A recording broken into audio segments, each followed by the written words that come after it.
Alors, pourquoi j'écris? Ben, d'abord parce que je ne sais pas faire autrement, parce que ça pulse, hein, c'est du côté de la pulsion en fait, l'écriture, parce que ça m'habite, parce que probablement que ça m'a sauvé la vie plus d'une fois, que ça m'a permis oui, d'avancer dans l'existence.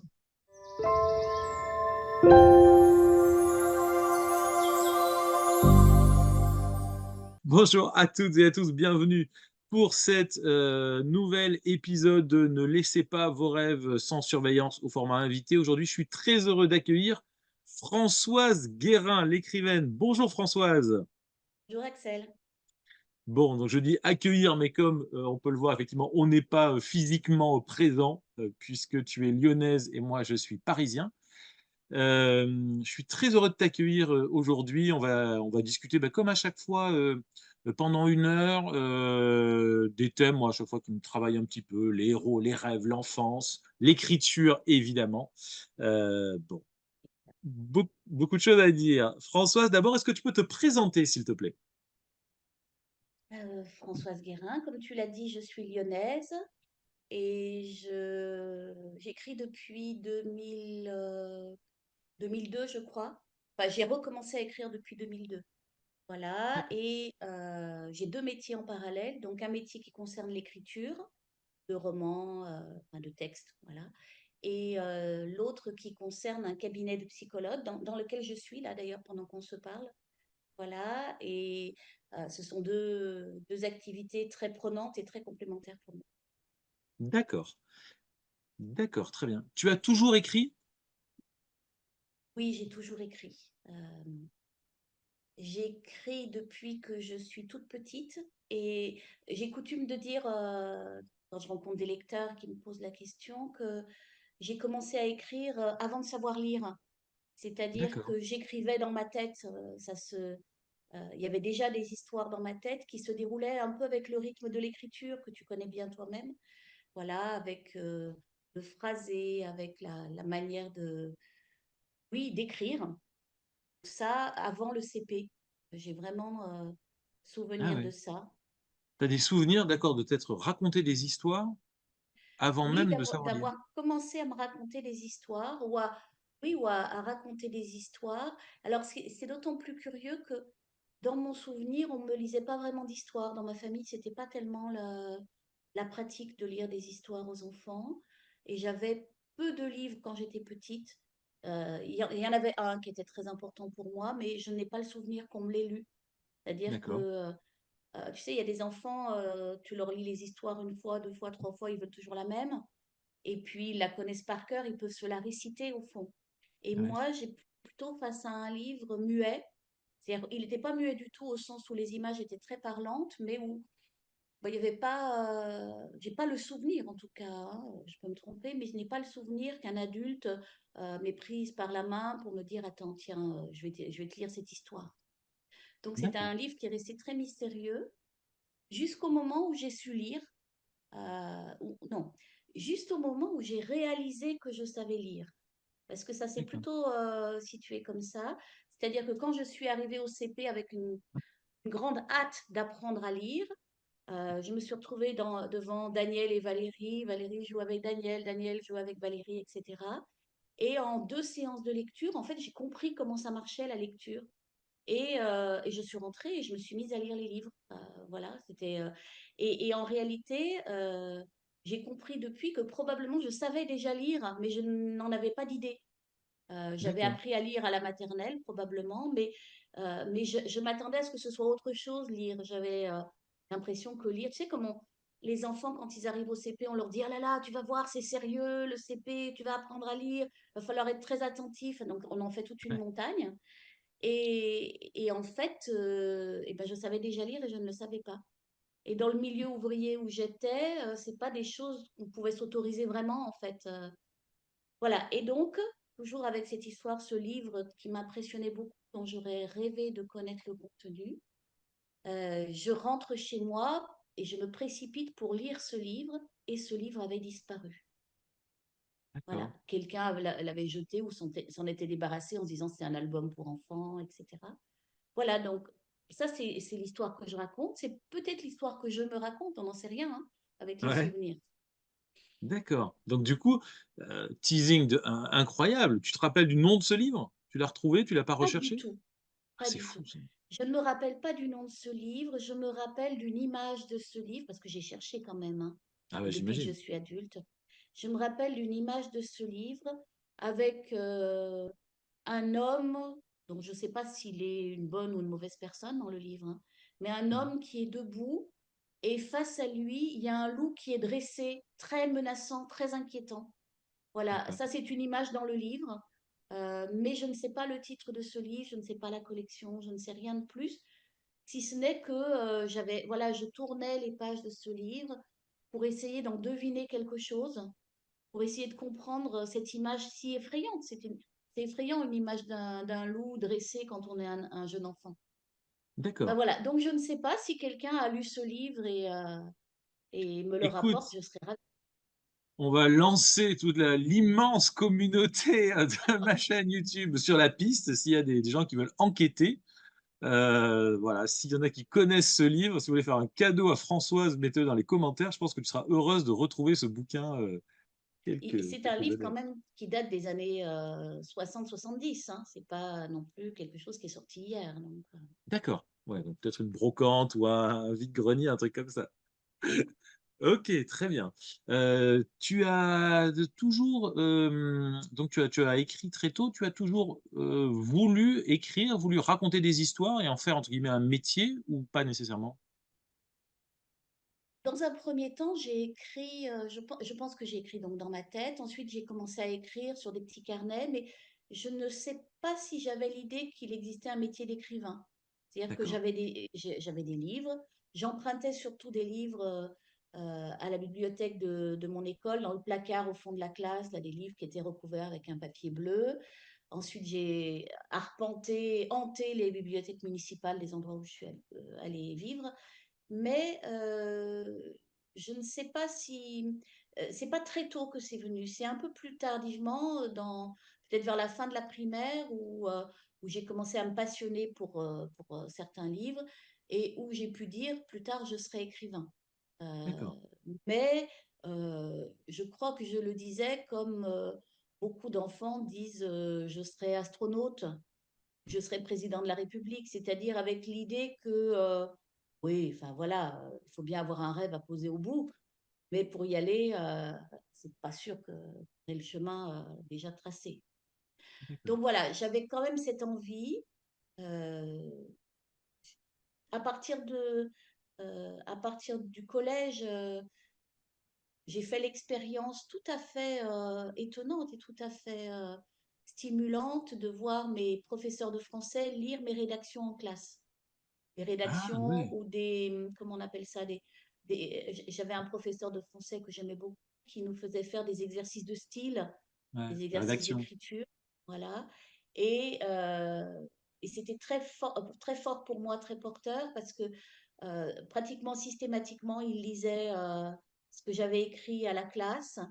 Et puis, il était très ami avec le professeur d'histoire-géographie que nous avions aussi. Et donc, je savais qu'il se passait mes textes. C'était très étonnant, ce truc-là, parce que quand je croisais ce professeur d'histoire-géo, il me faisait des allusions à ses textes. Voilà. D'accord, Donc, c'était extrêmement porteur pour moi. Je crois que c'est mes premiers lecteurs, entre guillemets, un peu, qui m'ont fait des retours, hein, qui ont été un ouais. peu sérieux. Voilà. Ah, Donc, c'est ça, flatteur vraiment. ça. Oui, c'est flatteur, mais je crois aussi que oui, ça m'a énormément soutenue dans l'idée que l'écriture valait peut-être un petit peu quelque chose. Je dis D'accord. peut-être un petit Ouais, peu. non, non, mais c'est le coup Non, de non, mais pouce au parce bon moment. que c'est tout un chemin d'arriver à apprécier ce qu'on fait. Tu te rappelles du nom des profs, tu veux leur rendre hommage s'ils sont encore, peut-être qu'ils sont à la retraite là? Ah, ils sont à la retraite. Ah bah oui, ils sont à la retraite, oui. Euh, il y avait Monsieur Grande, François Grande, que j'ai revu il y a quelques années. Ah, Je suis allée glisser une lettre dans sa boîte parce que je savais où il habitait. d'accord. Et donc, il m'a invité, on s'est revus. Donc, il était à la Ah, retraite. chouette. Et Jean-François Bertrandi, D'accord. qui a quitté ensuite Lyon pour être professeur à l'université, je crois, en Savoie, quelque chose comme ça. Ok. Voilà, donc, mais je pense que c'était des professeurs extrêmement engagés qui avaient aussi le souci des enfants qu'ils accompagnaient. Moi, je vivais en banlieue à l'époque, Mm. dans une banlieue qui n'était pas spécialement déshéritée, mais enfin où, tout le monde n'était pas orienté pour faire des grandes études. D'accord. Et je pense qu'ils avaient un vrai souci de ces enfants-là. D'accord. Bon, Donc, bah écoute, on leur rend hommage. ben oui, c'est des personnes très importantes pour moi, hein. C'est vrai que même en parlant là, je suis émue, tu vois, D'accord. de me souvenir d'eux et de la manière dont, sans le savoir, ils m'ont, enfin, je sais pas comment dire, ils m'ont montré qu'il y avait un escalier qu'on pouvait emprunter quand même. Enfin, Ouais, ouais. voilà, que j'étais pas obligée de rester dans cette condition-là.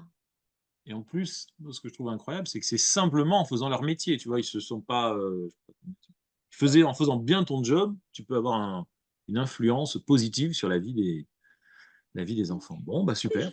je pense qu'ils faisaient bien leur métier, pas seulement avec moi, avec l'ensemble de la classe. Ils étaient très, comment dire, ils étaient très passionnés par ce qu'ils faisaient et alors peut-être qu'ils n'avaient pas les conditions d'enseignement qu'ont les professeurs aujourd'hui, qui sont quand même très malmenés. Mais en tout cas, voilà, il y avait quelque chose qu'ils impulsaient, qui était du côté du désir, hein, le désir d'enseigner, et du coup pour les élèves, le désir d'apprendre, de comprendre, de découvrir. Alors moi, en même temps, j'étais pleine de ce désir d'apprendre, hein. Enfin, j'étais D'accord. plus un petit rat de bibliothèque qu'autre chose. Enfin, pas seulement d'ailleurs, mais Mais voilà, t'avais envie. Ok. j'avais envie, oui, apprendre, j'avais envie. Comme Johnny.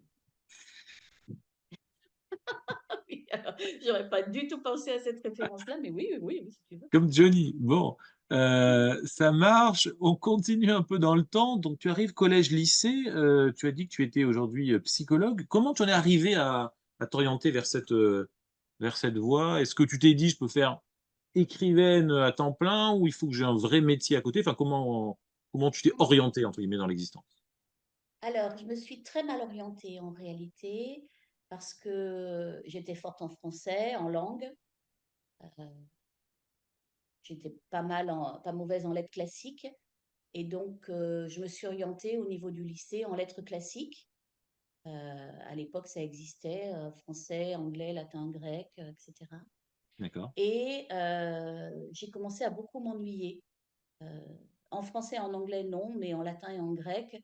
Le latin et le grec m'avaient passionnée au tout début, parce qu'on d'accord. apprend le vocabulaire, les racines de la langue, un peu la civilisation. Et à ce moment-là, ça m'avait passionnée. Puis après, vraiment, je me suis ennuyée, je me suis ennuyée. Ouais, Et j'ai commencé à douter de cette orientation qui m'était faite, non pas sur mon désir, mais sur mes possibilités. d'accord, C'est-à-dire que je dis beaucoup aux ados que je reçois à mon cabinet, parce que certains, par exemple, choisissent leurs options, enfin les fameuses P de première et terminale, non pas à partir de leur désir, mais parce qu'ils sont bons là-dedans. Mais sauf que ça va déterminer quand même les orientations futures, ces histoires-là.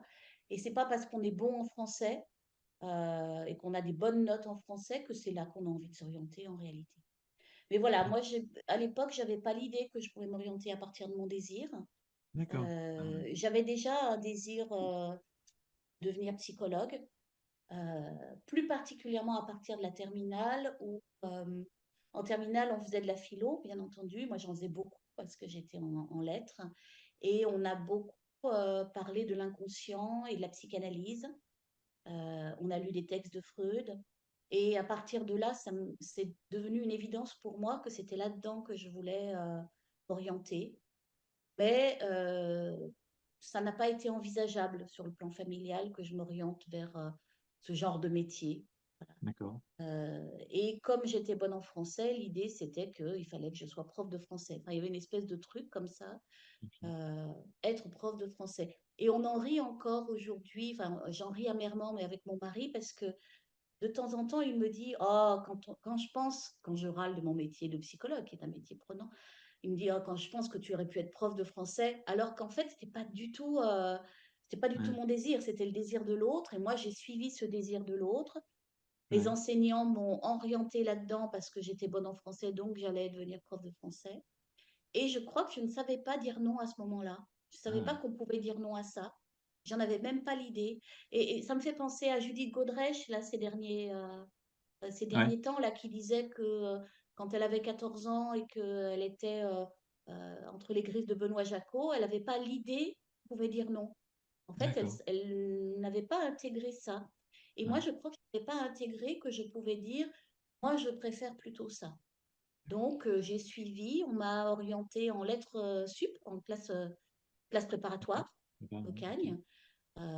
Et j'y suis allée la mort dans l'âme, vraiment, d'accord, parce que je voyais bien que c'était pas du tout ce que je voulais. Mais j'y suis allée, voilà, comme ça, comme on va, comment dire, comme on va à l'abattoir, quoi. ok, Voilà, avec aucune envie à cet endroit, aucun désir, aucune pulsion d'apprendre de ce ah, côté-là. ouais. Enfin, j'étais vraiment. Mais Contrainte et voilà, j'ai fait forcée, mon année. Oui. contrainte et forcée, ouais, vraiment, Contrainte et forcée, pas complètement, parce que c'était surtout le désir de ne pas déplaire, en fait, de ne d'accord, pas chagriner. Parce que dans mon milieu très ouvrier, quelqu'un qui va en classe préparatoire, c'était un truc complètement fou.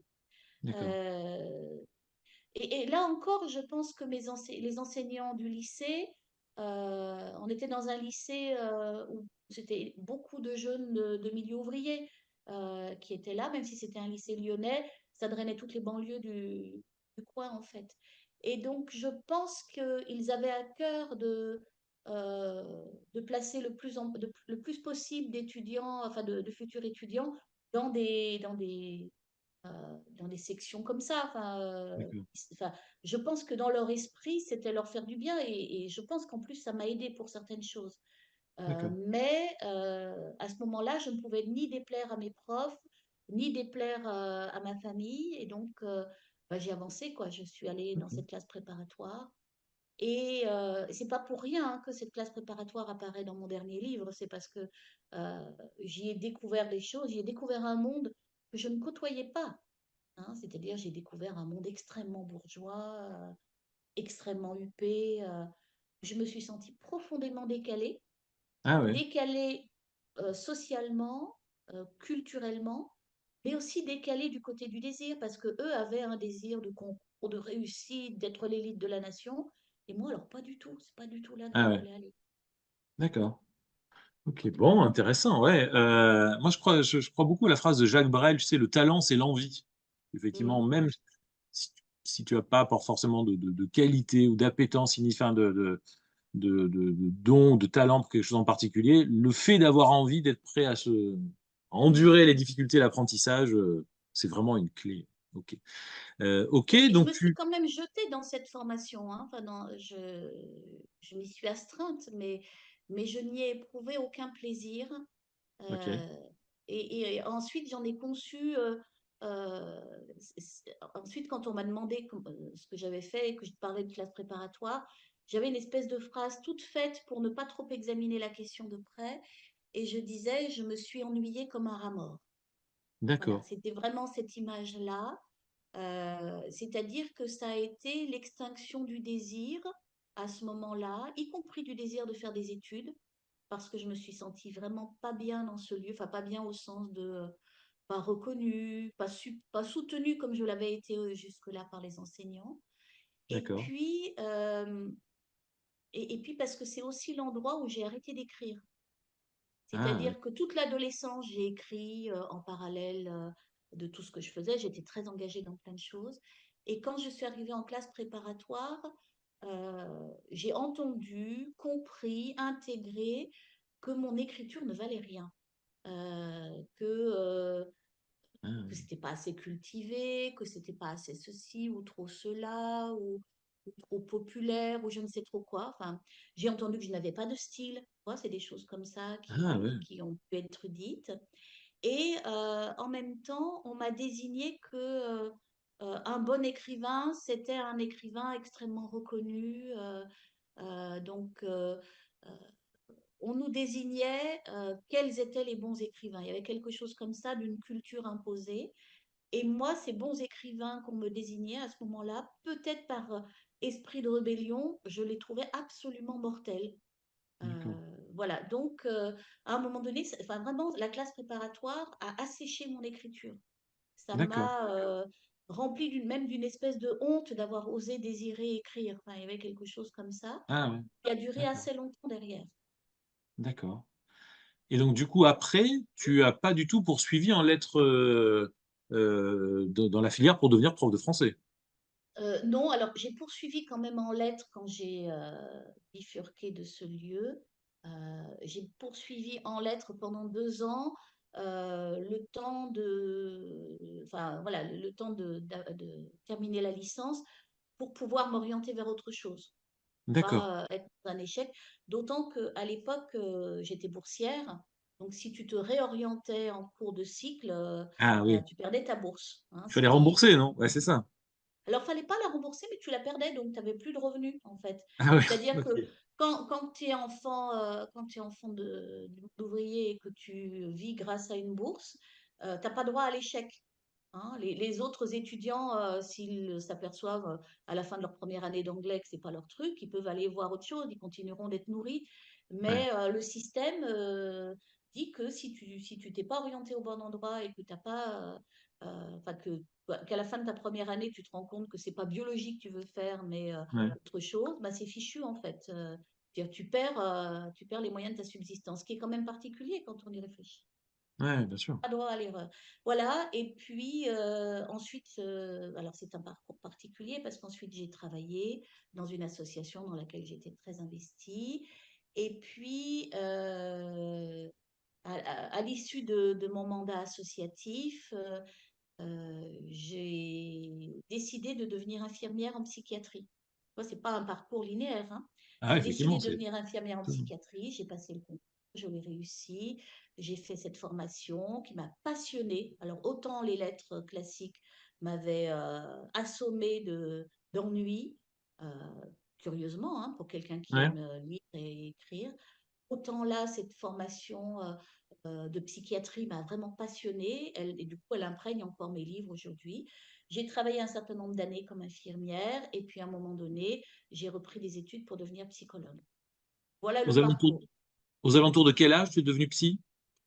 Je suis devenue psy aux alentours de 40 ans, quelque chose comme ça. Ah ouais, d'accord. Ok. Ah, J'ai incroyable. repris des études adultes, voilà. Ok. Très Tu bien, vois, super. c'est quand même Ouais, un drôle de chemin. ouais, non, non, c'est chouette. Comme quoi la vie ne nous lâche pas, tu vois. Moi, je crois qu'elle nous retient par la manche, elle trouve toujours des voies.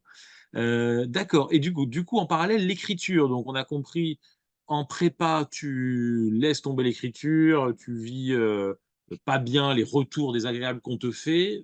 Tu t'y remets dès que tu quittes la prépa. Enfin, est-ce que tu gardes ça dans un coin de la tête? Comment tu reviens à ça? Pas du tout. Je suis restée longtemps avec cette idée que ce que j'écrivais ne valait rien.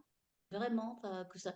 Et que, en fait, que c'était un amusement de gamine. En fait, il y avait quelque chose d'extrêmement méprisant, pas seulement dans ce qui m'avait été dit, parce que je pense que je m'étais moi-même fabriqué une idée de moi très, très péjorative à cet endroit. C'est-à-dire, ça vaut rien, c'est pas, ça n'a pas d'intérêt, c'est de l'amusement, voilà.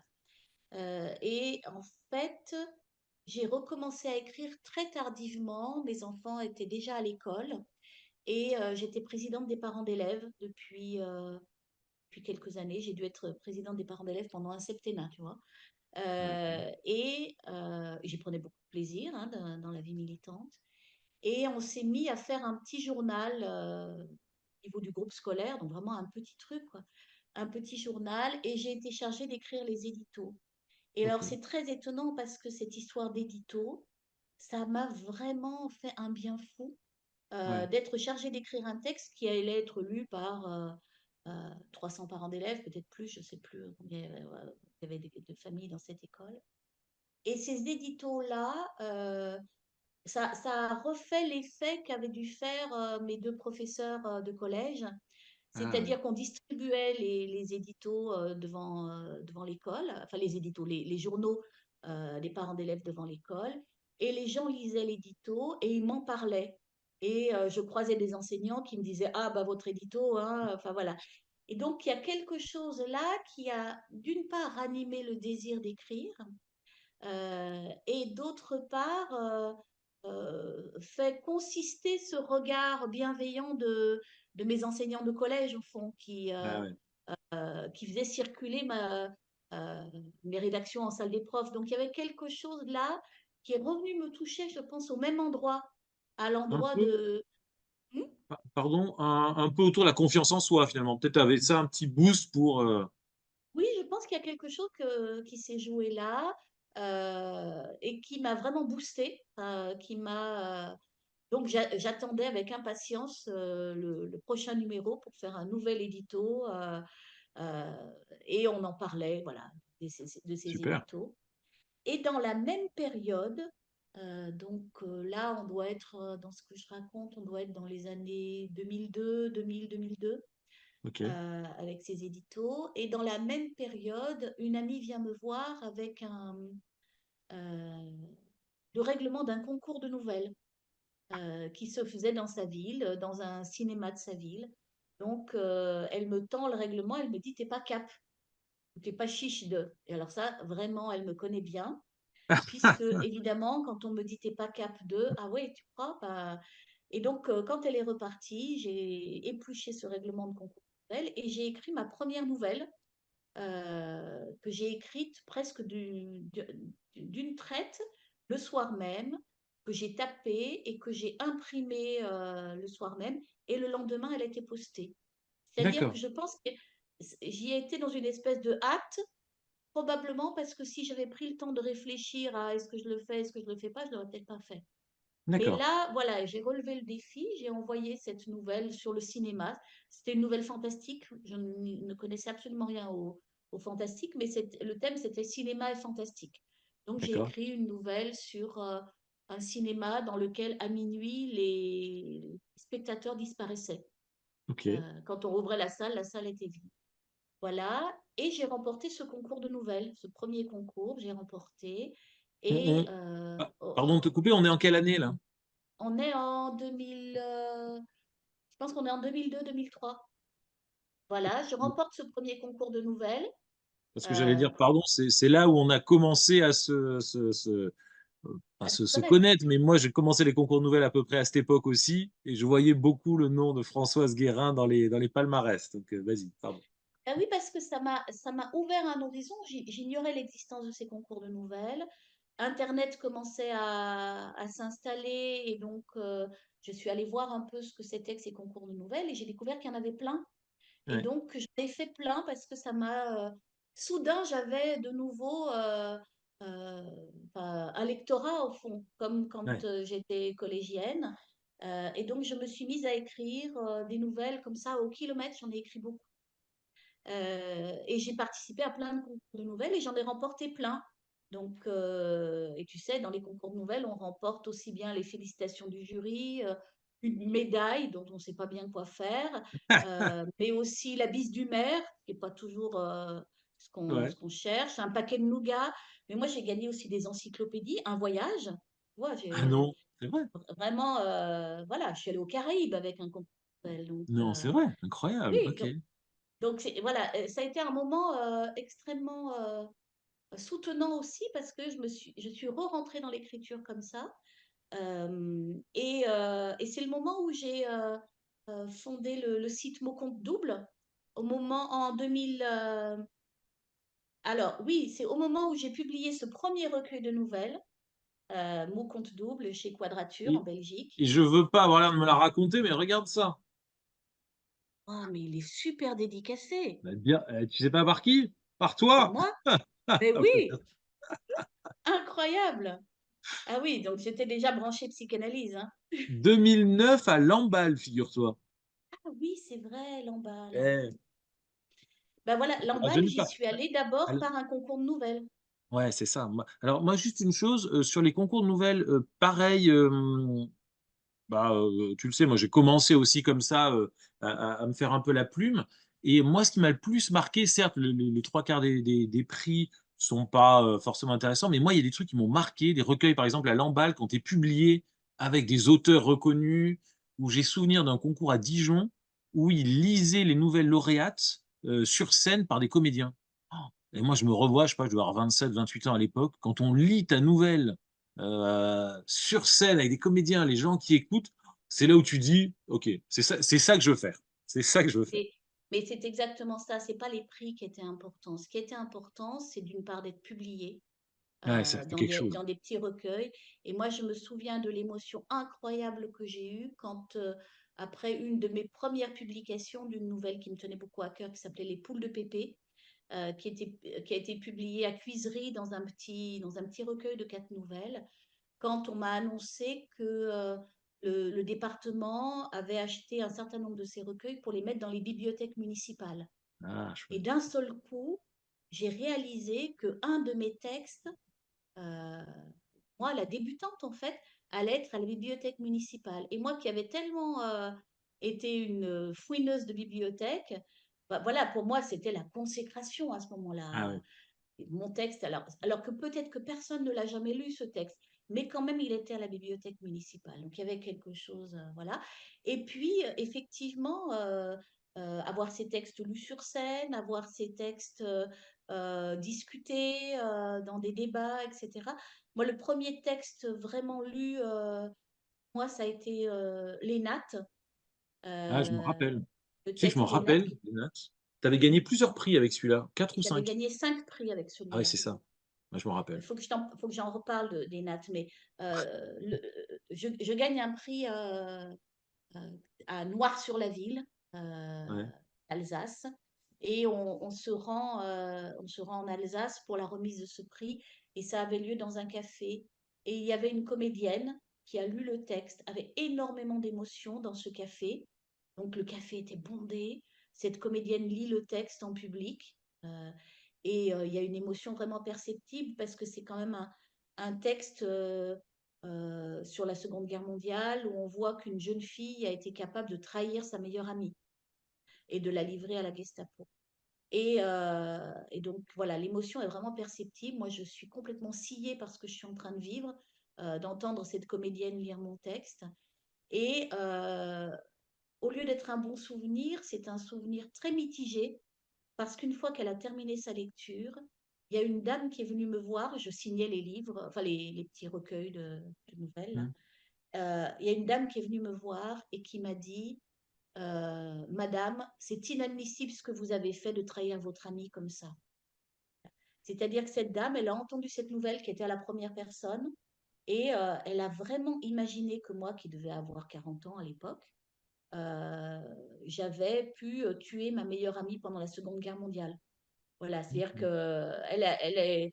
elle était premier degré, hein, team D'accord. complètement premier degré, voilà. Incroyable. Donc je suis restée comme ça sciée, en même temps sciée par le pouvoir que peut avoir un texte sur quelqu'un, quoi. Incroyable. Euh, La force de la littérature, on y est. voilà, incroyable. Enfin. Incroyable. Ah ouais. Et ce texte, Les Nattes, c'est un texte particulier parce que je l'avais écrit d'une traite.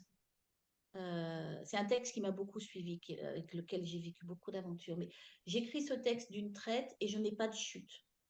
Je ne trouve pas le chute. Pourtant, ce texte m'avait obsédé longtemps avant que je me mette à l'écrire. Je l'écris et je bute à quelques lignes de la chute. Là, j'ai pas de chute. Et à l'époque, moi, les nouvelles devaient avoir une chute. C'était encore dans un truc très classique dont je me suis affranchie depuis. Mais voilà.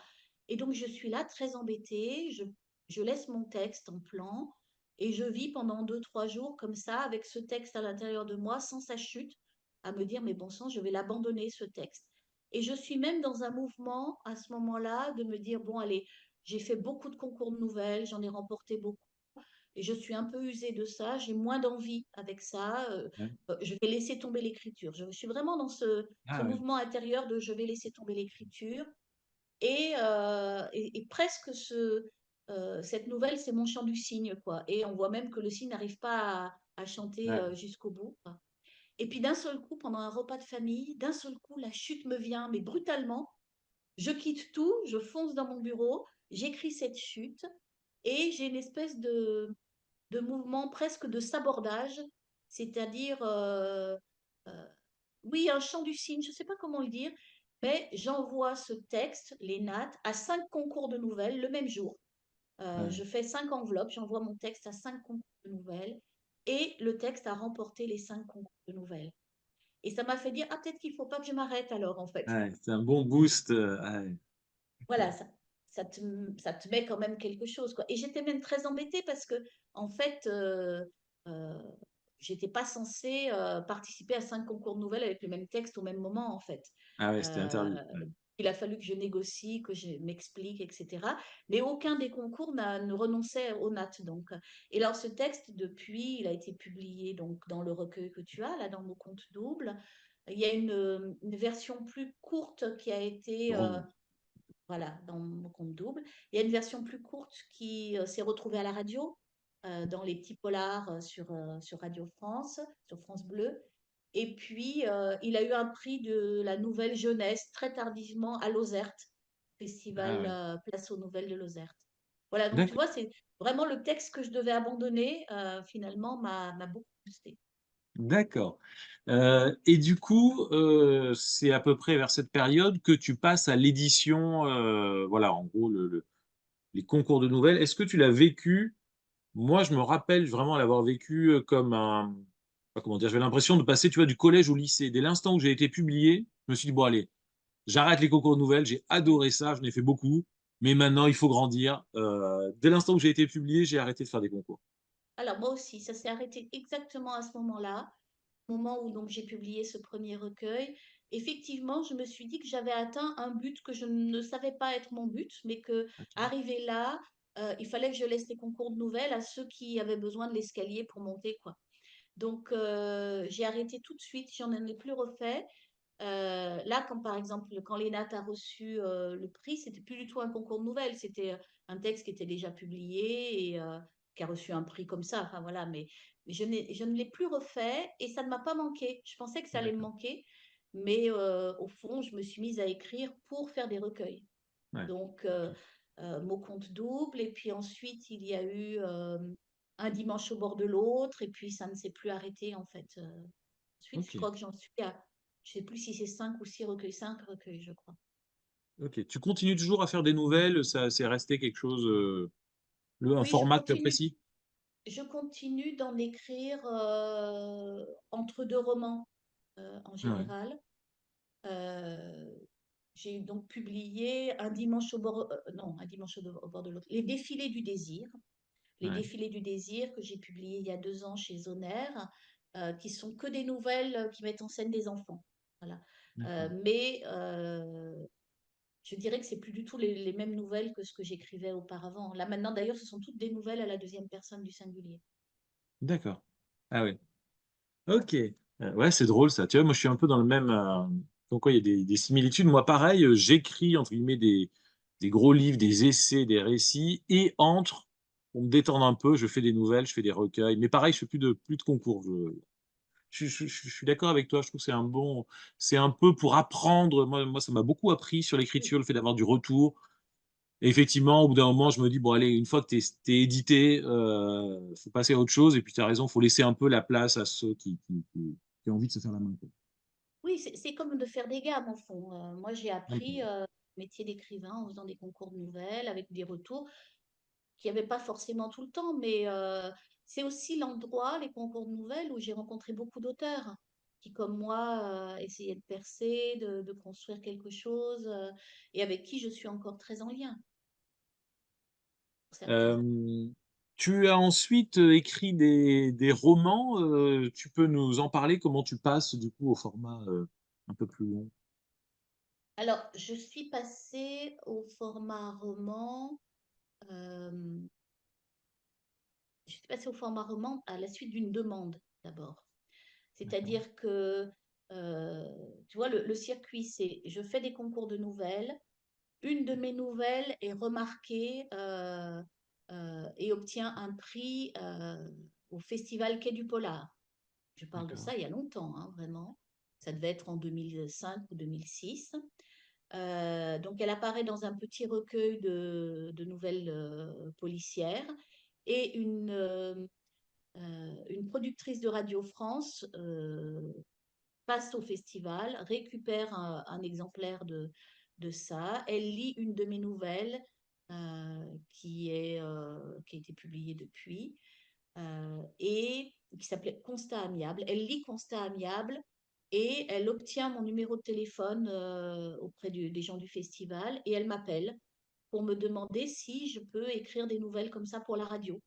Donc j'écris un certain nombre de nouvelles comme ça pour la radio, pour cette émission qui s'appelait Les Petits Polars. C'était un truc extraordinaire de pouvoir écrire des nouvelles courtes qui étaient lues par des comédiens à l'antenne le soir à minuit. Donc c'est pas rien.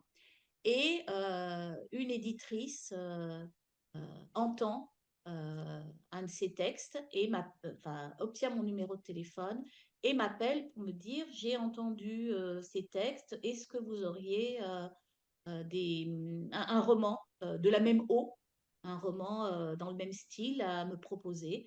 Et donc cette éditrice, c'était Hélène Bierry, qui était éditrice au Masque Jean-Claude Lattès. Et donc, elle m'appelle un jour, comme ça, enfin, chez moi, donc un truc de fou, quoi. Enfin, et elle me dit, j'ai plein de manuscrits sur mon bureau, mais c'est le vôtre que j'ai envie de lire. Tu vois. D'accord. Donc, c'est presque le prof qui te donne un exercice de style et qui te dit, bon, vous me Ouais, le rendez pour dans 3 semaines, jeudi matin à la première heure. Et donc, au moment où elle m'appelle, je n'ai pas de roman écrit. J'ai fait des essais, mais je n'ai pas de roman écrit. Et pourtant, j'ai une espèce de culot monstre à ce moment-là, c'est-à-dire que quand elle me demande si j'ai un roman à lui proposer, je réponds oui, mais il me d'accord. faut un petit peu de temps pour le relire, faire des corrections, etc. Et elle me dit, bah, très bien, je vous donne jusqu'à telle date. Donc, je crois que c'était le 1er décembre. Et donc, ça faisait pile 3 mois et quelques jours. J'avais 3 mois pour écrire un roman. Donc, elle D'accord. pensait que c'était juste pour les corrections. Et moi, quand j'ai raccroché, mon roman, il tenait sur un post-it comme ça. C'est-à-dire que j'avais noté 3 phrases Ouais, de ce que je voulais, de ce que je voulais faire et d'accord. qui était un policier devient aveugle sur une scène de crime et il va voir une psychanalyste pour essayer de comprendre et et il cherche à résoudre son enquête comme ça. Et donc, c'était les prémices de l'Anester, donc de mon premier roman, À la vue à la mort, qui a eu le prix Cognac du Festival de films policiers, qui a eu un prix des lycéens et qui a été ensuite adapté en série. Donc, Si. tu vois Ouais, l'espèce de parcours complètement dingue. incroyable. euh, voilà. Mais pendant 3 mois, alors que j'étais à la fac, j'avais déjà repris mes études pour aller à la fac, Ouais. j'étais mère de famille, j'avais mon boulot. Pendant 3 mois, j'ai écrit comme une dingue. Ah ouais. C'est-à-dire que pour répondre à cette demande, je n'ai fait que ça de mes soirées, de mes week-ends. Dès que j'avais une seconde, je me remettais à mon manuscrit et je l'ai rendu à temps. D'accord. Le jour J. D'accord. Je l'ai lu, super. Alors, j'ai déménagé entre-temps, donc je ne l'ai pas retrouvé, mais je l'avais lu, j'avais lu le premier volume des enquêtes. Ouais, effectivement, qui a été après adapté à la télé avec, je sais Richard plus le nom. Berry. Voilà, Richard Avec Berry. Richard Berry. Voilà. Ok. Donc, il a été adapté, ainsi que les 2 suivants, Chères jeunes filles à croquer et Les enfants de la dernière pluie. Il y a eu trois épisodes, et puis la série s'est arrêtée, faute de je ne sais pas trop quoi d'ailleurs. Enfin, voilà. D'accord. Ouais, épisode incroyable, ça, de voir ton bouquin sur écran, ça doit être une expérience dingue. C'est une expérience dingue, pas forcément que positive d'ailleurs. Hein. Ah ouais. C'est pas simple de voir son roman adapté euh, parce que au fond, on n'a pas tellement la main dessus. Donc, Ah ouais. tu écris quelque chose dans un certain but pour dire quelque chose, et puis c'est adapté pour dire autre chose, c'est pas évident. Mais bon, Et- c'était quand même une belle expérience. Ça m'a appris à travailler sur les scénarios, à travailler les dialogues, et c'est ce qui a fait que plus tard, euh, je me suis retrouvée à travailler comme co-scénariste, dialoguiste du dernier épisode. Et puis après, j'ai eu de nouveau à faire du travail de scénariste, etc. Donc c'est quand même une chouette expérience. D'accord. Ah oui, ouais, parce que tu as été impliqué ensuite dans l'adaptation des livres sur écran. Je me suis impliquée. Ah ouais. J'ai fait ma chieuse. Tu as dit non, non, c'est mon bébé, je veux avoir mon mot à dire. Oui, voilà, c'est pas si simple, hein, vraiment, D'accord, mais je me suis imposée, c'était nécessaire et je pense que j'ai bien fait de m'imposer. ok, ok, super. Merci. En parallèle de tes polars, t'as pas écrit que ça. Tu as écrit aussi de la littérature, je sais pas comment dire, générale. Bah, j'ai écrit Maternité. C'est à celui-là que euh, je pensais. oui, mais je crois que c'est le seul dit de littérature générale que j'ai écrit, Maternité, qui est sorti en 2018 chez Albin Michel et qui raconte l'histoire euh, d'une jeune mère, enfin, d'une jeune femme qui a été très malmenée dans son histoire, dans son enfance, très maltraitée, mais on le découvre au fur et à mesure, et qui décide comme ça sur un coup de tête, parce que l'horloge biologique, tout ça, quoi. Elle décide d'avoir un bébé avec son mari, et dès la grossesse, ça commence à, à ne pas aller. Elle est envahie de réminiscences de son histoire. Elle est, c'est une femme très rigide, très en difficulté avec la vie. Et quand elle a ce bébé devient pour elle très vite une petite tigresse. D'ailleurs, c'est comme ça qu'elle l'appelle, la petite tigresse. Et elle ne parvient pas à tisser un lien avec ce bébé. D'accord. Elle voudrait dresser cette petite tigresse. Elle voudrait. Euh, en fait, elle n'était pas du tout prête à être mère. Et Mm. donc, c'est la première année de cette femme en tant que mère Même que j'ai chose, voulu ouais. écrire. Je l'avais lu, même chose. Je ne l'ai pas retrouvé en préparant l'interview, mais je l'avais lu. Je l'avais trouvé, moi, effectivement, assez, comment dire, iconoclaste dans le sens où c'est pas une vision idéalisée de la maternité. Enfin, voilà, c'est assez, ça peut être un peu dur, quoi. Alors, C'est c'est très d'autant moins réaliste. idéalisé que moi, comme infirmière puis comme psychologue, j'ai travaillé beaucoup euh, dans le lien mère-bébé, beaucoup en périnatalité. Et donc, ce que j'entends à mon cabinet, par exemple, tout au long de la semaine, c'est plutôt des femmes pour qui le lien ne fait pas évidence, pour qui c'est difficile de devenir mère, ou certaines qui deviennent mères, mais avec beaucoup de douleur, d'angoisse, beaucoup de souffrance, beaucoup de difficultés.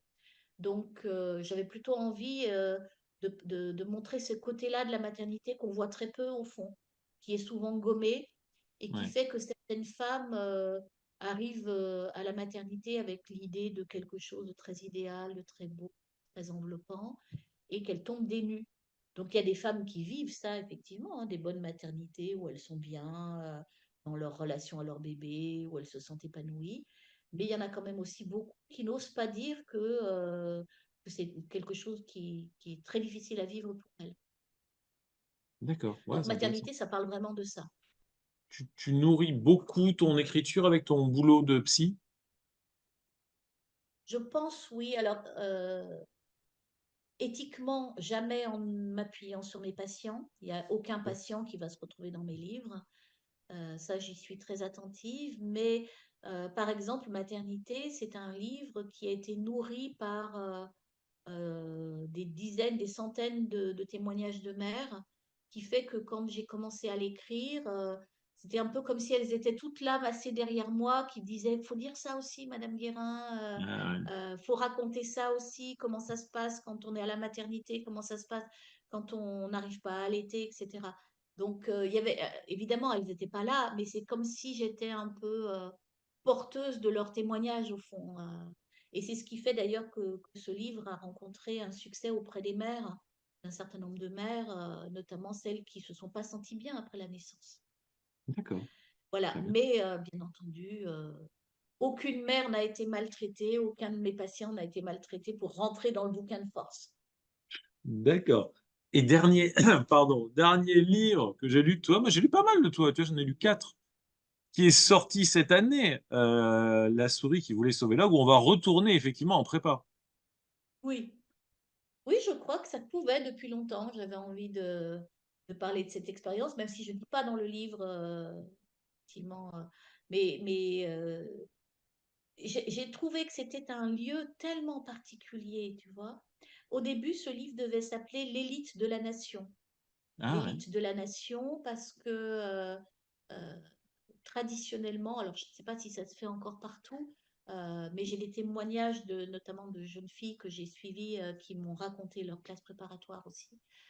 Traditionnellement, le premier jour, il y a un discours qui est fait et qui s'adresse aux étudiants qui sont là en classe préparatoire et on leur dit, vous êtes l'élite de la nation.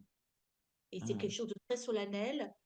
On les institue comme élite de la nation, c'est-à-dire que ils ont 17, 18 ans, certes, ils sont forts en thème ou bons en maths, mais ils n'ont encore pas vécu grand-chose au fond, hein. Ils ont 17, 18 ans. Pour l'immense majorité d'entre eux, ils sont issus de familles privilégiées, favorisées, et c'est ce qui leur permet d'accéder à ça, hein, parce qu'il y a un nombre très limité d'enfants des milieux modestes, ouvriers, dans ces classes-là. Et on leur balance ce truc-là le premier jour, alors qu'ils sont là tout boutonneux, plein d'hormones, euh, voilà, avec parfois certaines grandes ambitions. Et moi, ça m'avait complètement scié quand on nous balance ce truc-là. Enfin, vraiment, ça m'avait. Je m'étais dit, mais enfin. Je nous avais regardé, en fait. J'avais regardé autour de moi au moment de ce discours.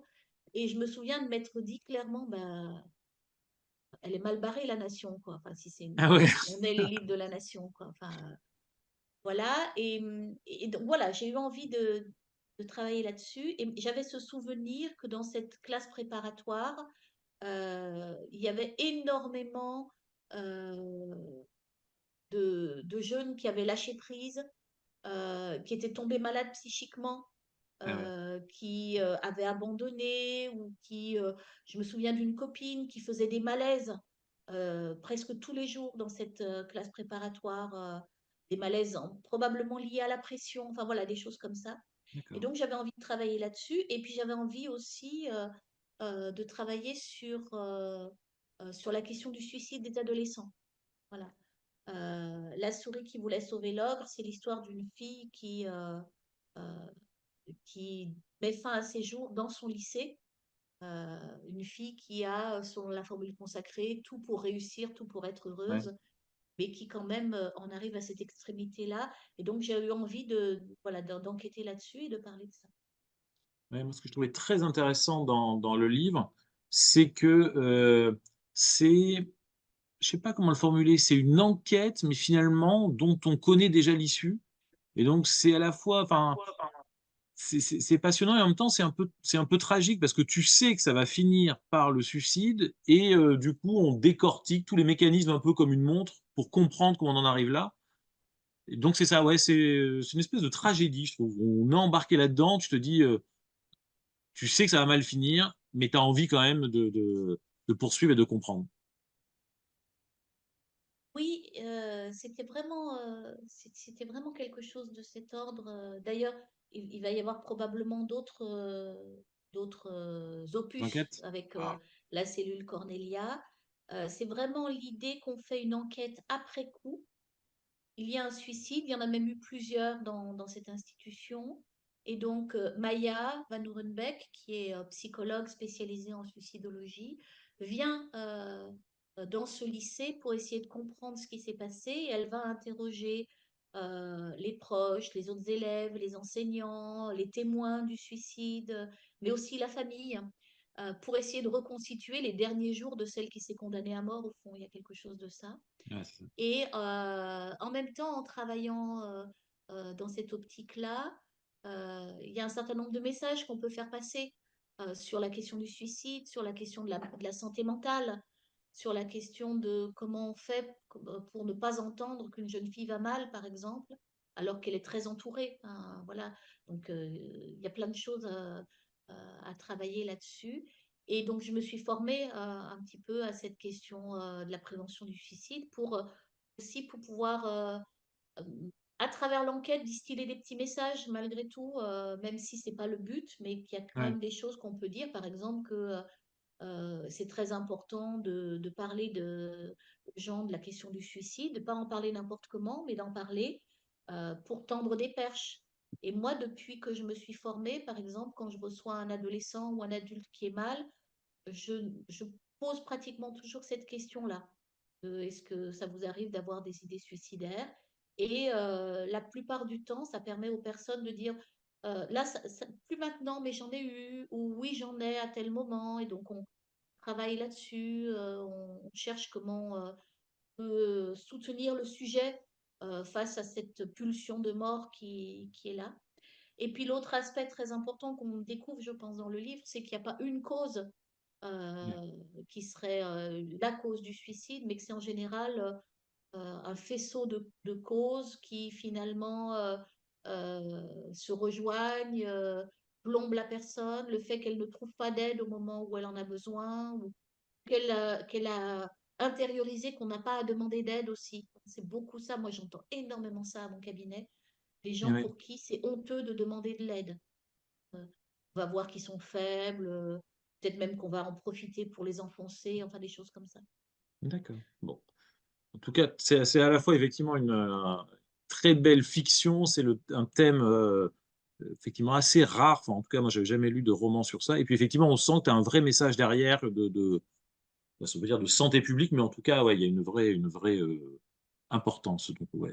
Lisez La souris qui voulait sauver, je sais pas s'il y a un reflet ou pas, non c'est bon. La souris qui voulait voilà. Ah bah voilà. Bon, super. On va prendre un peu de hauteur Françoise, maintenant qu'on a rebalayé ton parcours. Quel est ton rapport au succès, en littérature? Est-ce que c'est important pour toi, d'être chez des gros éditeurs ou pas, d'avoir beaucoup de ventes ou pas, d'avoir des prix? Parce que tu as eu beaucoup de entre guillemets de ventes, tu es chez des grosses maisons d'édition, tu as des prix littéraires. Est-ce que c'est important d'être reconnu en tant qu'artiste? Ou est-ce que tu écris pour écrire et puis, le reste, c'est du bonus? Alors, je pense que mon rapport à ça a un peu évolué. Je pense qu'au début, ce qui était important pour moi, c'était d'être publié. Ensuite, le fait d'être publié dans des maisons d'édition importantes, c'était aussi, bah, c'est devenu important. Mais avec l'aventure Albin Michel, ça s'est un petit peu retourné, c'est-à-dire que c'est une maison très prestigieuse, vraiment Albin Michel, et j'ai été très déçue de ne pas avoir été plus soutenue à ce moment-là comme autrice dans cette maison. Ah ouais. Et donc j'ai presque eu l'impression d'un coup d'épée dans l'eau, quoi. Enfin, je sais pas comment le dire, quelque chose où tu fantasmes qu'une grosse maison, ça va t'ouvrir des portes. Et moi, ça Mmh. m'a pas du tout ouvert de porte. C'est pas d'ailleurs un livre qui s'est énormément vendu. C'est vendu correctement, honnêtement, mais sans plus. Il n'a pas eu de presse pratiquement. Euh, ça m'a permis d'ailleurs de partir de chez Albin Michel avec moins de regrets pour aller chez Erol, où j'ai senti mes bouquins beaucoup plus soutenus pour le coup. Voilà, je ne sais pas, je sais pas à partir de combien on considère qu'on fait des grosses ventes. Moi, j'ai pas l'impression de faire des grosses ventes. J'ai l'impression plutôt d'être encore un auteur confidentiel. Euh, J'attribue ça au fait que, bon, d'abord, je suis pas parisienne, même si je suis à 2 heures de Paris. Hein. Enfin, vraiment, je saute dans le Mmh. TGV, je suis à Paris. Voilà. Mais je ne suis pas parisienne et je suis pas dans un, je suis pas dans un milieu, je suis pas issue d'un milieu où enfin, du sérail pour faire court, hein, Mmh. dans un de mes petits, ah ben il est là d'ailleurs, dans un de mes petits livres qui s'appelle Je n'oublie pas, qui est paru chez Zonaire. Je sais pas si tu connais ce livre. Alors, je Euh, l'ai vu passer, je l'ai pas lu. Shame je, on me, pardon. aïe, bon, je te l'enverrai. Je raconte, d'une manière un peu poétique l'arrivée de mes grands-parents paternels, mais aussi de mes grands-parents maternels en France. Certains ouvriers, paysans, etc. Moi, je suis issue de ce milieu-là, au fond, donc j'ai pas un nom. Euh, Mmh. et il y a quelques jours, là, je suis tombée des nues parce que je suis encore d'une grande naïveté par certains côtés, je crois. Je suis tombée des nues en entendant sur France Inter Léa Salamé interviewer Tiffaine Ozea, D'accord. euh, la, la fille de Brigitte Macron, qui publie son premier roman. Et j'ai pensé d'un seul coup à tous les auteurs qu'on est là, il y a un certain nombre à se connaître en fait, tous les Ouais. auteurs qu'on est qui publions depuis des années des romans, des fictions, des scénarios, tout un tas de choses, et qui n'avons jamais accès. à ce genre euh, d'interview. Enfin, jamais, parce qu'on n'est pas assez people, on n'est pas assez connu, on n'est pas la belle-fille ou la fille de machin, enfin, tu vois. Et je me suis dit, mais c'est dingue que ce milieu de la radio ou de la télévision ne se rende pas compte de l'espèce de reproduction classiste qui se fait continuellement, c'est-à-dire qu'on invite toujours les mêmes et que finalement les auteurs plus provinciaux ou moins, à part quelques-uns bien sûr, parce que là je dis quelque chose et on va m'opposer, ah oui mais il y a un tel quand même, et puis il y a bidule, et puis il y a machin, mais ils font l'exception et c'est ces exceptions qui sont là pour justifier que le reste du temps, si tu es la fille de Brigitte Macron, je n'ai aucune idée de son livre, hein, je ne l'ai pas lu, ouais, il est peut-être formidable, mais j'ai du mal à penser que juste parce qu'elle a écrit ce livre, elle arrive dans la matinale de France Inter, la matinale la plus écoutée de France, ouais, dans l'interview la plus écoutée de France, juste comme ça, parce qu'elle a envoyé son livre à une maison d'édition. Enfin, tu vois, donc euh, je crois que je continue de vivre finalement dans ces situations-là, cette sensation que j'ai pu avoir en classe ouais, préparatoire, c'est-à-dire de ne pas être du sérail, de ne pas avoir la bonne culture, de ne pas avoir les bons codes, ouais. et surtout de ne pas savoir sur l'épaule de qui il faut frapper pour être invité par Léa Salamé. Léa Salamé, si vous m'entendez, je suis là. Il faut inviter Françoise Guérin. Alors, d'accord, c'est drôle parce que deux choses. Moi, j'avais eu un peu la même discussion avec Emmanuelle Urien, ce qui a été Mhm. publié elle aussi, un recueil chez Gallimard, et qui m'a dit pareil. Elle m'a dit, elle arrivait évidemment chez Gallimard avec une espèce d'excitation, et elle m'a dit en fait, bon, c'est une énorme boutique, mais elle avait été un peu déçue, je crois, de son passage. Oui, mais c'était La collecte des monstres, Ouais, son livre, qui était remarquable. Mais c'est parce que je crois qu'il y a, chez les grosses maisons d'édition, il y a l'idée de faire du chiffre, du nombre, on publie beaucoup de monde, mais quand même on pousse seulement certains livres. Et donc ça sert à rien d'avoir une grande maison d'édition si on n'a pas un éditeur qui a la volonté de vous pousser en avant, de vous faire connaître, etc. Là, vraiment, c'est une expérience assez dramatique, en fait. Je crois que c'est presque encore plus difficile que de ne pas être édité du tout. Parce qu'on est édité, mais au fond, on voit qu'on compte pour du beurre. ouais. Il y a vraiment quelque chose de vécu comme ça. Donc, bien sûr que c'est honorifique, je suis contente de dire que j'ai été publiée chez Albin Michel, mais c'est pas soutenant en réalité. D'accord. Ok, donc du coup, aujourd'hui, ce que j'entends, tu es quand même, je dirais pas détaché, mais en tout cas, tu es, passé à autre chose, c'est plus dans l'accompagnement de la maison, ton rapport au succès, tu es moins peut-être, je sais pas, je vais dire sensible au prestige, je sais pas si tu l'as déjà été, mais en tout cas, dans ce rapport au succès. Voilà, aujourd'hui, mon inquiétude, c'est est-ce que mes livres vont être soutenus et est-ce qu'ils vont rencontrer les lecteurs? Et tu vois, quand je fais un livre comme celui-ci, comme La souris qui voulait sauver l'ogre, euh, j'ai un désir de rencontrer les lecteurs parce que les lecteurs que j'ai rencontrés autour de ce livre, notamment sur Instagram, parce que ça se passe beaucoup sur Instagram actuellement, les lecteurs que j'ai rencontrés, avec qui j'ai discuté, avec qui on a échangé en message privé, etc., ils me disent à quel point ce livre est important pour eux.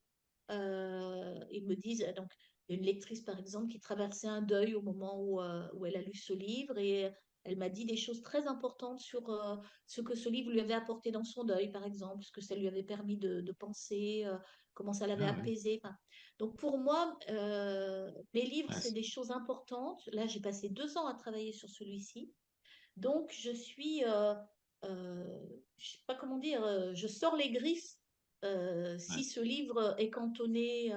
Mais c'est pas parce que enfin, j'ai énormément travaillé à le promouvoir. Et pourtant, là aussi, il y a très peu d'articles. Il n'y a pas d'article dans la presse nationale à part un petit article dans Marie-Claire. d'accord. C'est C'est pas tellement, pardon, ce que j'entends, c'est pas tellement finalement de l'ego ou de la fierté, c'est vraiment plus pour faire connaître ce livre et ce message que tu trouves Oui, important. pour moi, c'est ça. En fait, mes livres, ce sont des prolongements de mon discours. Et donc, là, le discours, en plus, il est marqué politiquement, ce discours dans ce livre. Je me suis risquée à prendre une position plus politique. Et ça a du sens pour moi que ce livre soit diffusé, qu'il soit lu, que voilà, c'est moins pour faire des ventes que des lecteurs lisent ça, entendent ça. Et cette question notamment de la prévention du suicide chez les adolescents, elle me tient beaucoup à cœur. Euh, Est-ce que tu peux nous raconter, s'il te plaît, une journée type d'écriture? Pas une journée à ton cabinet, mais quand tu écris, enfin, est-ce que tu écris tous les jours, le soir? Est-ce que tu écris, enfin voilà. Comment tu écris, Françoise? Alors, c'est particulier parce que au fil des ans, je me suis résolue à ne plus écrire tous les jours. J'essayais, en fait, j'avais le cabinet la journée jusqu'au soir et après le dîner, je me remettais à l'écriture.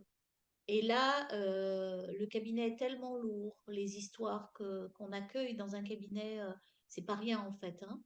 Et donc, je n'arrive plus à écrire le soir. Donc, depuis quelques années, j'ai trouvé un subterfuge. Je pose toutes les petites vacances scolaires, les 2 semaines des vacances scolaires, et je m'en vais. Je pars écrire, je me mets au vert pour écrire. Donc ça veut dire que pendant toutes les périodes intermédiaires, j'écris quasiment pas, très peu. Je fais du travail préparatoire, je fais des Prends des recherches, notes? etc. Je prends des notes, voilà, je prends beaucoup de notes, mais je n'écris pas vraiment. Et donc, je vais me caler de quelque part, au calme, dans un coin secret, où je me mets à écrire. Et là, je peux écrire toute la journée. En général, je me cale le dos sur un canapé avec mon ordinateur sur les genoux, sur une tablette sur les genoux.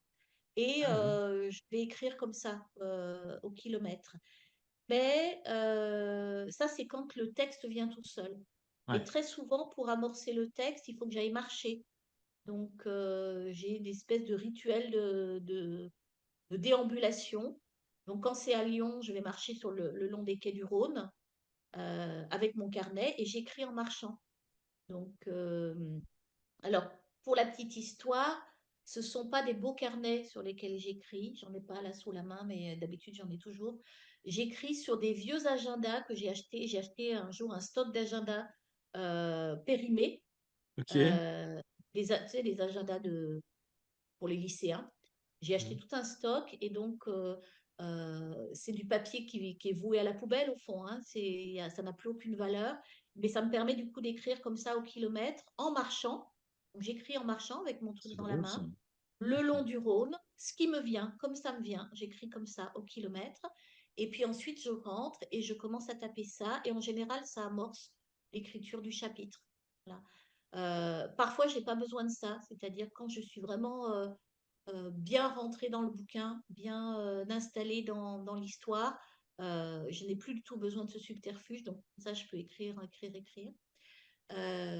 Et donc, je peux écrire pendant des heures à ce moment-là, sans Ah, m'alimenter, sans penser à autre chose, mais sur des périodes assez brèves de 1 semaine. d'accord. Et, et voilà, c'est comme ça que c'est devenu, c'est venu comme ça. En Alors mode. qu'auparavant, j'étais plus dans quelque chose où il fallait que j'écrive tous les jours, en fait. Il y avait une espèce Ah ouais, d'urgence. d'accord. En mode un peu résidence d'écriture, tu fais. Oui, voilà, c'est ça. Je me Ok. fais mes résidences d'écriture à moi-même. Mais alors, pour écrire, par contre, il faut que je sois seule dans la pièce et que je ne sois Ah pas ouais. interrompue.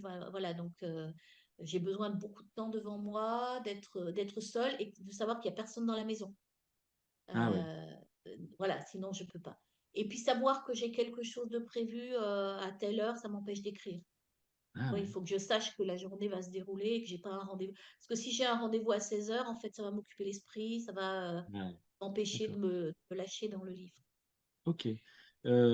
Du coup, une journée, par exemple, d'écriture, tu peux. Alors ça va peut-être pas intéresser les gens qui regardent, mais les gens qui écrivent. Tu écris combien de mots? Ah, Tu je sais le chiffre? travaille pas en mots, moi. En Je signe? travaille en signé blanc. Je sais pas, ça va dépendre des jours. Je peux monter à, je sais pas, ça m'est arrivé de monter à 60 000 70 000 signes dans une Ah oui, journée. d'accord.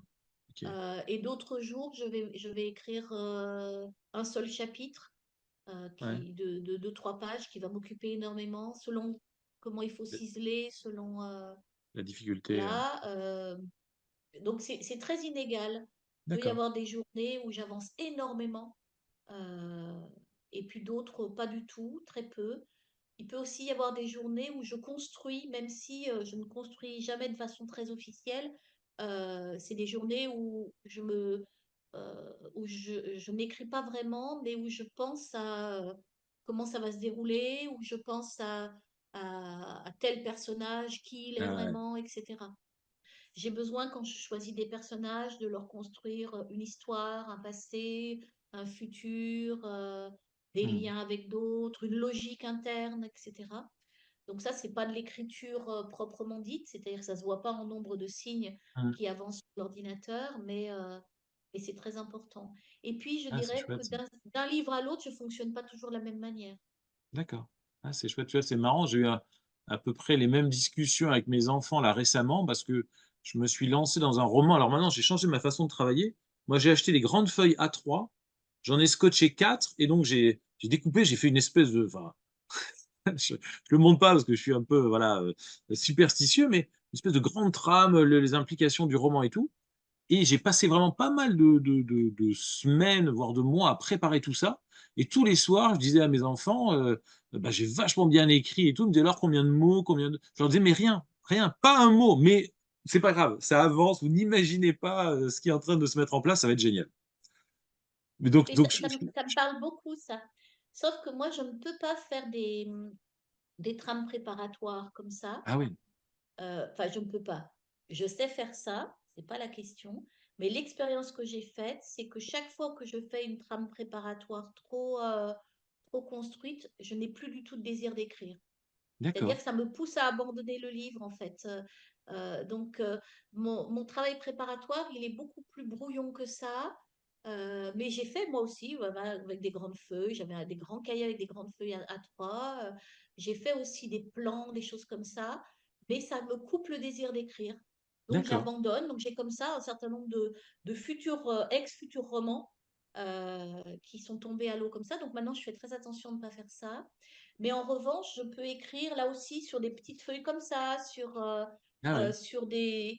euh, en fait, j'ai l'impression que pour que ça fonctionne pour moi, il faut que ce soit du côté du rebut, du côté du papier déchet pratiquement, enfin presque, ah oui, voilà, des photocopies ratées, je peux écrire au dos. Là, j'ai pas de d'accord. problème parce que ça vient comme ça veut. Si c'est du beau papier, parce que comme tout écrivain, on a dû t'offrir des beaux carnets avec du beau Ah ouais, papier.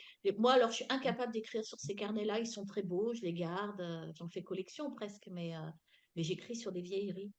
Et d'accord. dans ma manière d'écrire, euh, il y a quelque chose où quand ça vient, il faut absolument saisir à ce moment-là. Et donc, par Mmh. exemple, pour la souris, j'avais commencé à travailler sur chaque personnage, qui est le personnage, tu vois. Et donc, il y a Colline, il y a la prof doc, il y a l'infirmière, enfin, il y a plein de personnes comme ça dans ce roman. Et je commence à dire qui elle est, quel âge elle a, sur des petites fiches Mmh. toutes pas très belles, quoi. Et puis, à ce moment-là, il me vient des extraits, des extraits de paroles ou des gestes ou la manière de faire. Et alors, en revanche, il y a toujours un moment, quand j'arrive dans le livre, ou quand j'ai déjà bien avancé dans le livre, où j'ai tellement tiré de fils narratifs, avec différents personnages qui disent des choses, des indices, etc., qu'il y a un moment où j'ai besoin de travailler comment je vais nouer tous ces fils. Et là, je ressors mes grandes feuilles et je Ah oui, découpe, je colle tel ou tel dialogue, tel ou tel début de scène, etc. Ça, voilà. Mais ça me permet d'avancer. Mais si je d'accord, fais trop de travail préparatoire, ça tombe à l'eau. d'accord, OK, C'est intéressant. bizarre, hein? Non, non, mais après chacun a sa façon de travailler. OK. Est-ce que tu es, perméable au monde? C'est-à-dire, est-ce que quand tu lis, un certain type de livre, ça t'influence que les films que tu regardes, la musique, tout ça? Ou est-ce que tu es un peu dans ton couloir de nage et tu restes concentré sur ton travail? Je suis perméable à certaines choses. Je suis très perméable à l'actualité politique, sociale, etc. parce que ça nourrit aussi mes livres. Mm. En termes de lecture, j'ai remarqué que si j'écris un polar, par exemple, il ne faut pas que je lise de polar dans la période D'accord. où j'écris. Euh, non pas que ça m'influencerait, ça pourrait être pas mal d'être influencé par un bon polar, Mm. mais moi, ça a plutôt l'effet de m'inhiber complètement. Ah ouais. Si je lis, par exemple, je sais pas, Pierre Lemaître, en même temps que j'écris un livre, je ne peux plus écrire. Enfin, je me dis, oh, Pierre Lemaître, quoi. Enfin, voilà, il y a Ah ouais. quelque chose. Le maître, hein, voilà. Enfin, du D'accord. coup, je le mets en position de maître et ça m'empêche, moi, d'écrire. Donc, D'accord. du coup, comme c'est quand tu es écrivain, souvent les gens te demandent dans les interviews, du coup, tu lis quoi? Euh, et finalement, je me rends compte que je m'abstiens beaucoup de lire. Je lis entre les livres, quoi. Enfin, voilà. D'accord. Donc, je peux être perméable à l'idée que j'ai de mon écriture qui serait jamais à la hauteur. Tu vois, D'accord. parce que je vois l'écriture de quelqu'un, je me dis, oh, mais quelle idée formidable il a eue, ou comme Oui. c'est bien écrit, comme c'est bien dit, ou comme il le dit avec l'économie de mots. Tu vois, par exemple, il y a un truc auquel je suis extrêmement perméable, c'est que ça fait des années et des années que mon rêve, une espèce de rêve idéal et bizarre, ça serait d'écrire un livre, euh, un livre comme une épure, tu vois, un livre sans détail, tu vois, vraiment avec une écriture fluide. Alors, mon écriture, je pense qu'elle est fluide maintenant à force de travail, mais qui ne s'encombrerait pas de détails. Mais je n'écris pas du tout ça, moi. Moi, j'ai besoin que mes héros, ils vivent dans les livres. J'ai besoin Ouais. du petit détail, parce que ça compte, en fait, les petits détails. C'est-à-dire qu'il y a une part de moi qui rêve de faire un tableau idéal. Mm. Et je ne sais pas pourquoi je le considère comme idéal. Donc, une écriture épurée. L'autre part de moi qui n'a pas du tout envie d'écrire ça, qui a envie d'écrire comme ça vient, en fait, comme j'écris, quoi. Et Ok. donc, c'est une espèce de bataille. C'est-à-dire que c'est un peu comme si cette écriture idéale, je la mettais du côté des vrais écrivains et que moi, j'étais juste pas un vrai écrivain, quoi, parce que j'écris avec des détails, parce que dans une scène, j'ai besoin, par exemple, de raconter comment, je sais pas, il y a un goéland qui se pose sur le banc à côté Ouais. et que le chien se met à aboyer, ou comment ils mangent leur sandwich, ou comment ils ont des miettes sur le pull. En fait, tu vois, des choses. Et en même temps, ces petits détails, c'est ce qui fait que mes romans sont un peu vivants, je pense, finalement. D'accord. Hein, donc, Ouais, un peu encore le complexe de l'imposteur. Alors, c'est-à-dire, il y a les vrais écrivains et. oui, il y a quelque chose de ça. Enfin, voilà. Ok. Alors que alors que intellectuellement, je me dis que ça marche pas comme ça. Que, Bien sûr. que ce sont pas des vrais écrivains parce que ceci, mais bon, voilà. Et qu'il n'y a pas des vrais et des faux écrivains. Il y a peut-être Bien des sûr. écrivains qui sont adulés, reconnus, mis en avant, inscrits au bac, par exemple, dans leurs Ah ouais. textes. Et puis qu'il y a les autres qui sont un peu les besogneux, tu sais, qui bossent dans leur coin, qui font des bouquins, mais qui sont lus quand même, Ouais. hein, qui font du Ok. travail. Ok. Euh, qui sont tes héros, tes héroïnes? Qui sont les gens qui t'inspirent, vivantes, les personnes vivantes ou mortes, réelles de fiction? Voilà. Il y a qui dans ton panthéon, Françoise? Il y a qui dans mon panthéon? Alors vraiment, c'est une question intéressante. Euh, Là aussi, c'est probablement des figures idéalisées. Là, on a parlé récemment de Misak Manouchian, par exemple. Moi, je crois que les héros, un peu dans ma tête, c'est les gens qui sont capables de résister, qui ont fait de la résistance ou qui résistent aujourd'hui au monde tel qu'il est. Hein, voilà, qui résistent à se laisser embarquer dans la folie de ce monde, ou qui mettent en premier le lien à l'autre, l'altérité, etc. C'est pas pour rien si dans mon dernier livre, il y a par exemple les parents de Pauline, qui sont des gens dans le quartier qui essayent de faire en sorte que la vie soit moins dure pour les habitants du quartier populaire dans lequel ils sont. Je pense que pour moi, les héros, ils sont plutôt à cet endroit-là. pas D'accord. forcément des gens qui font des choses extrêmement visibles, mais des gens euh, qui ont l'esprit de résistance. D'accord. Donc, ça compte pour moi. Mais bon, voilà, il faut encore s'entendre là-dessus parce qu'il y a résistance et résistance. Aujourd'hui, il y a par exemple dans dans la mouvance anti-vax des gens qui se considèrent comme des résistants parce qu'ils résistent Hmm. à vacciner leurs gamins. Pour moi, c'est pas des résistants, ça. Enfin, tu prends pas D'accord. un risque à ne pas vacciner ton gamin, sauf tu fais prendre un risque à ton gamin et à la société tout entière, tu vois. Donc, c'est pas ce genre de Ouais. résistant-là, mais voilà. J'ai côtoyé quand j'étais petite, mais à l'époque, je ne le savais pas. Je l'ai su que plus tard, assez récemment, une dame qui avait été une résistante, euh, qui avait Pendant vraiment été l'occupation. Ouais. dans un réseau de résistance. Et, euh, et voilà, et cette dame était tellement modeste que donc je l'ai côtoyée, c'était une vieille dame, hein, c'était vraiment une vieille dame, que je n'ai découvert vraiment que récemment et par hasard que cette femme avait été résistante. C'est-à-dire D'accord. qu'elle ne la ramenait pas avec ça, et pourtant elle avait organisé un réseau de résistance, c'était une militante communiste qui avait été investie là-dedans, hein, mais qui la ramenait pas, elle n'avait pas comme voilà, elle n'avait pas un slip rouge sur son pantalon et une cape. Enfin, Il n'est pas là. Ok. il l'a pas. D'accord. Donc quelque chose qui relève un peu du politique, de l'engagement, du militantisme. Oui, je Ok. crois. Je Ok. suis très politisée en réalité, beaucoup plus que je n'apparais dans mes livres habituellement. Tu apparais Et un petit peu, ouais. oui, On le sent entre les lignes. on sent entre les lignes. Alors, on le sent plus dans le dernier, je pense, et Ah, dans peut-être aussi. l'avant-dernier, dans On voit bien les petits chats. Je parle de l'hôpital public pour avoir beaucoup travaillé à l'hôpital public. Je parle de la manière dont l'hôpital public est démantelé et Ouais. mis à sac par les politiques. Donc, ça, c'est. Voilà. Mon engagement, il est plus à cet endroit D'accord. actuellement. Donc, pour moi, les héros, c'est effectivement des gens qui ne se font pas passer en premier. D'accord. C'est bête à dire comme ça, hein, mais ce qui ne veut pas dire qu'il ne faut pas de temps en temps se faire passer aussi en premier. Enfin, je veux dire, à certains moments, il faut aussi penser à soi. D'accord. Notamment quand tu publies des livres, il y a des moments où il faut enfin, donner le coup de collier pour quand même que ces livres ils soient lus, etc. Mais bon, dans plein de domaines, je trouve que les vrais héros, c'est ceux qui ne cherchent pas à s'enrichir en réalité, sauf s'enrichir humainement. D'accord. Euh, Très bien. Question France Inter. Françoise Guérin. Pourquoi tu écris? Je crois que c'est une question France Inter, ça. C'est un peu Augustin, je dans crois. la mouvance France Inter, quoi.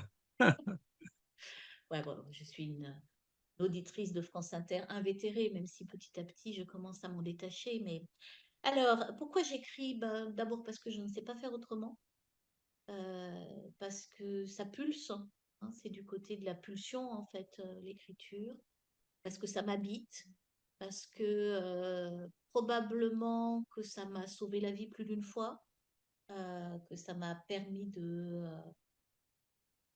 oui, d'avancer dans l'existence. Je crois que j'écris aussi parce que j'ai un convertisseur à histoire dans la tête, c'est-à-dire que face à telle ou telle situation, je vois bien comment la narration prend le dessus dans ma tête. C'est-à-dire euh, une situation compliquée, par exemple, je peux avoir dans ma tête un début d'histoire qui se met en place comme une façon de traiter ça. Donc, D'accord. je suis pas sûre que les gens qui n'écrivent pas aient l'idée de ce que c'est ce truc-là. Mais toi, ça doit te parler, cette sensation-là que tu fais face à quelque chose et que à l'intérieur de toi, en tout cas, moi, ça marche avec moi, à l'intérieur de moi, il y a comme une sorte d'instance qui se met à dire, tiens, si on en faisait un livre, comment on le raconterait et Mais comment ça se tellement, passerait? Hmm. mais tellement, mais Voilà. tellement. Alors moi, pour ne rien te cacher, déjà, je le fais beaucoup avec les livres, tu vois, je passe mon temps à piquer un peu ce que je vis. Et depuis quelques années maintenant que je fais ma petite chronique 2 fois par semaine, alors c'est ça, puissance 1000. Je passe mon temps à observer, à me dire, tiens, est-ce que je pourrais en faire une chronique? Ah, bah ça, et sujet de chronique et tout. Bon, bref, c'est pas bien de voir ce qui se passe dans la tête des gens. C'est un peu inquiétant parfois.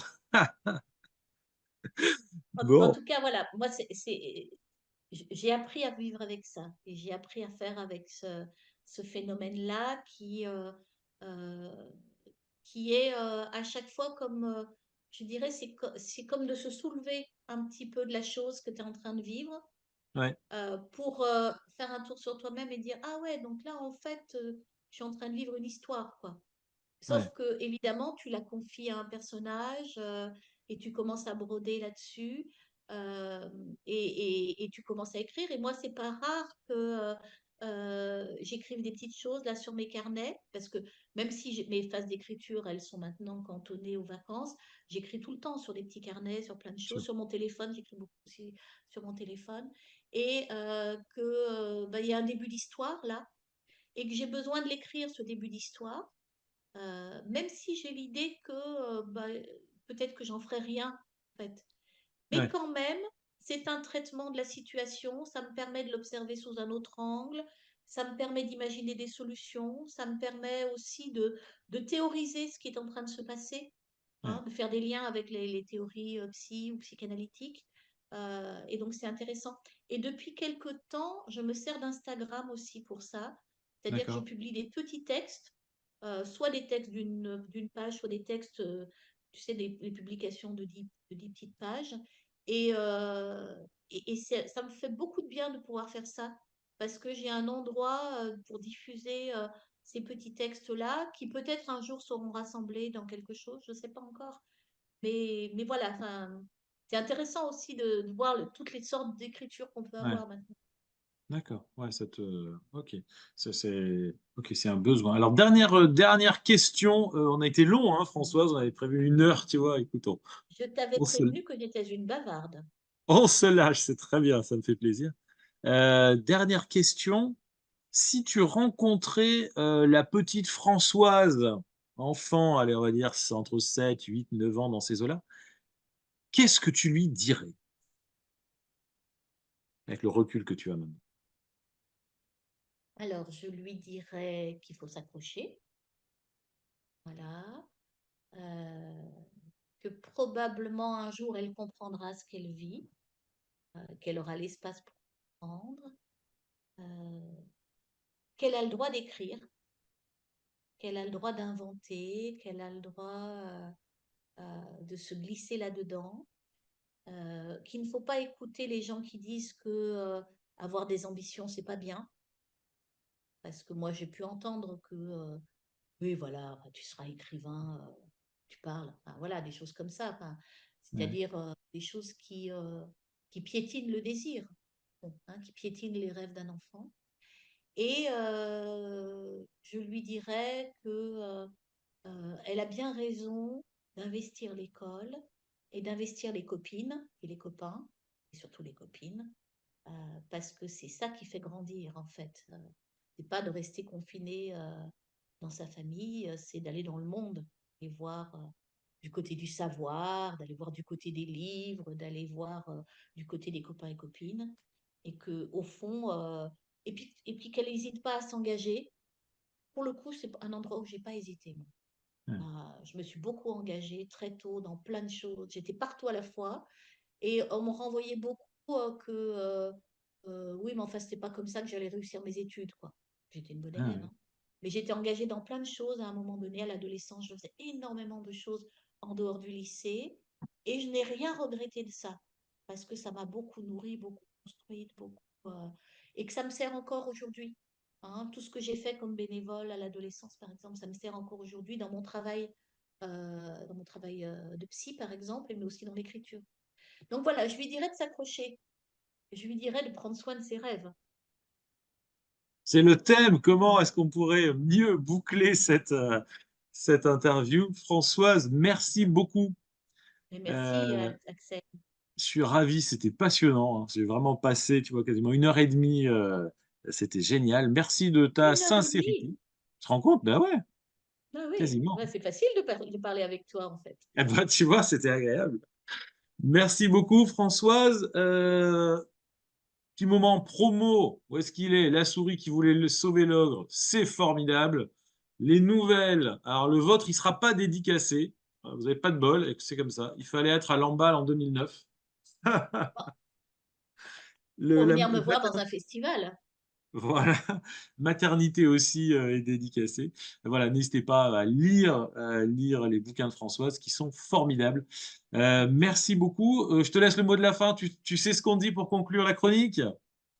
Oui, on dit bonne nuit les grignoteurs d'étoiles. Ah, merci beaucoup, Françoise. À bientôt.